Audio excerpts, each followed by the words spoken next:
Une opération présumée d'ingérence russe, stoppée à moins d'une semaine du scrutin. Des Moldaves, formés en Serbie, devaient mener des actions et manifestations violentes à l'issue du vote.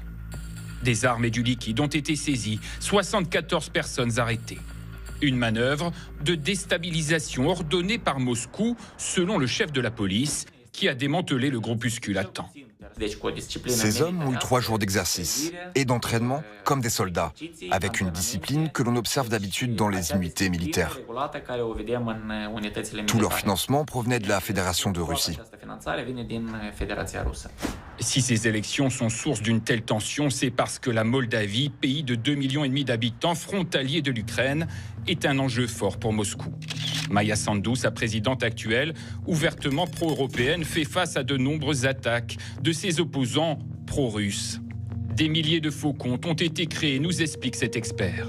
On l'a dit, schizophrène ou ayant reçu pour une fécondation in vitro un don de sperme de stars comme Ricky Martin ou Elton John. C'est tellement ridicule, mais c'est la suite logique de la propagande russe en Moldavie. Ils ont toujours essayé d'exploiter le sujet LGBT pour faire craindre aux Moldaves que s'ils rejoignent l'Union européenne, ils devront renoncer à leur foi orthodoxe. Selon cette ONG, Moscou est prêt à tout pour soutenir les partis acquis à sa cause. Des journalistes d'investigation ont d'ailleurs infiltré un réseau chargé d'acheter des voix, mais aussi de recruter des manifestants contre l'Europe. Vous allez recevoir une carte de paiement électronique. Et comme ça, je n'irai pas 20 fois à Moscou pour vous payer 1 000 €. Ici, tout le monde vient pour l'argent. Ces ingérences inquiètent les électeurs partisans du rapprochement avec l'Union européenne. Oui, j'ai peur, car la Russie est une force puissante. La plupart de nos problèmes internes sont générés par la Russie.